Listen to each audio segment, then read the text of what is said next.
Welcome to another episode of the Acoustic Lounge. My name is Cooke. Today's episode is really designed to challenge your mind. I'm a big fan of passion, whether it be through a song, a poem, or spoken word, or just a really strong opinion. I love to have my mind challenged by different ideas and kind of take that information and try and form the best opinion that I can. So today's guest definitely gets me thinking. His name is Bryan Guzman, and he addresses a lot of touchy subjects, including politics and religion. So that said, if you're easily offended, don't watch this episode.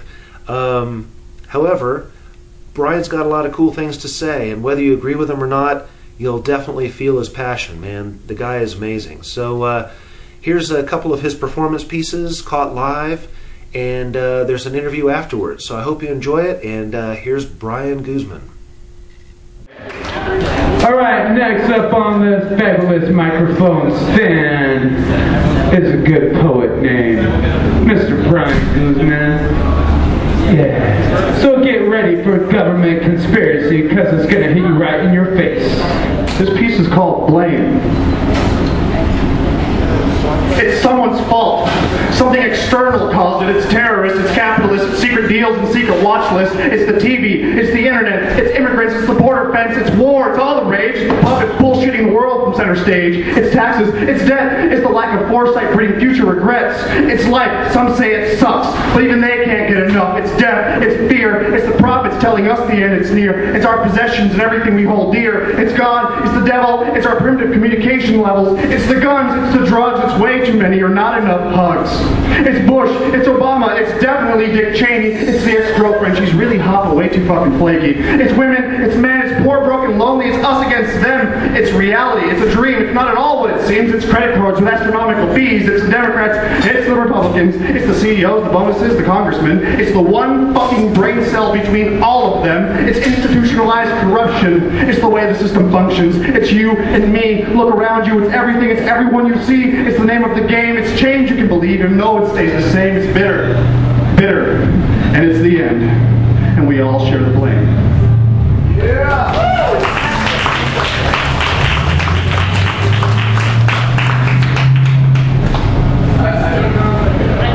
One day they told me hell is not but a moment before me, and preachers just preach the moments of glory, and when I die I must be sure I am pure, lest sin should trap me in a torrent of lore.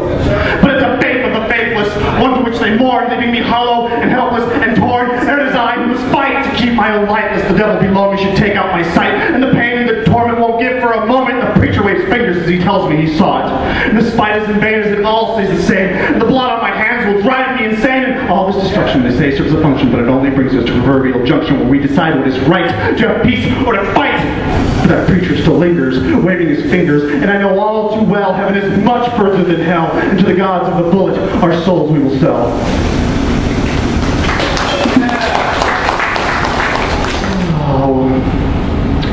Tell me hell lies at my doorstep, and I'm on this mission from God to wipe sin from your lips and wash the blood off your hands, and fuck you if I don't have my own shame and sin dripping off my skin, and fuck you if salvation from responsibility is what you seek, and the devil is still there, burning down my door with every knock, and even God is hiding under the bed. Tell me I've had heaven in front of me all this time, as if heaven would keep medicine from the sick, and those lights are out, and the skin is dying from the cold, and fuck you if this is your justice, and fuck you and your blindness, as if saying you didn't know would save your soul from the blood you drink. I still hear that knocking. God is nowhere to be found, but when I open that door, the flames of hell are all around. Thanks, kids.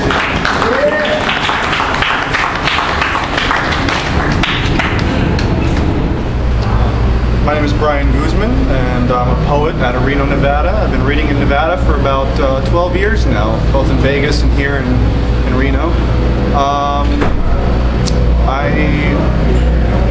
The kind of poetry I write has changed a lot over the years. It used to be very personal things that mattered to me just as a person, not necessarily to the world as a whole, but over the years as I've watched the political situation deteriorate all over the world, the focus of my poetry and all of my writing has changed to reflect that, and to, as honestly as possible, put into poetry the experiences of of finding faith, of dealing with the body politic of the United States and the rest of the world. I mean, it's become my life mission at this point to restore some semblance of education among those I speak to and those that that hear my words and hear my poetry, and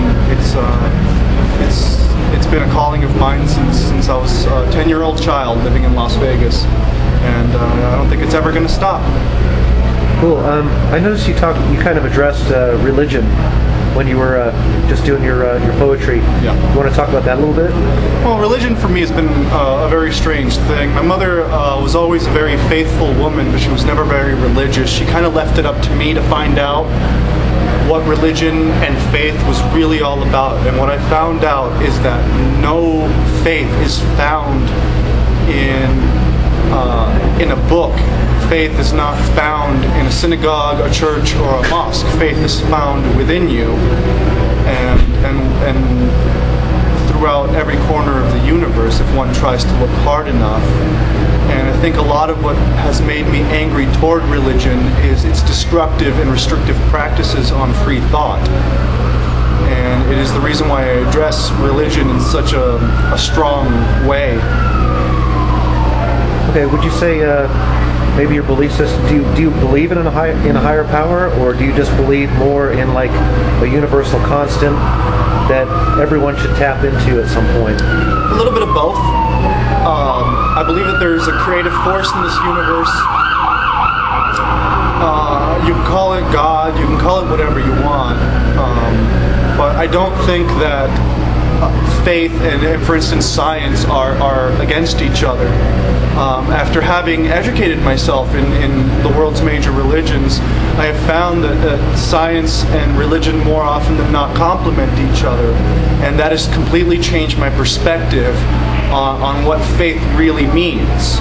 And it is I am of the opinion that God gave reason, not religion, and if we can do God's work by figuring out how He did it, and by sharing that knowledge with humanity. I think that would be the best way to pull forward, because otherwise what we're doing right now will likely destroy the planet. You know, a real famous physicist named Martin Rees, in an interview, I don't know if you're familiar with him or not. I am. Okay, he said something that really blew me away. He said, what if we are a universal fluke?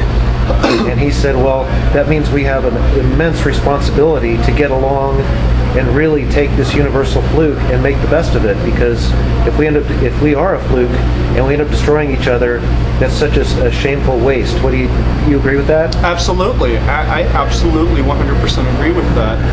The thing is, I study a lot of scientific journals and things like that, and I see what the probabilities for life in the other universe are, and they're pretty good.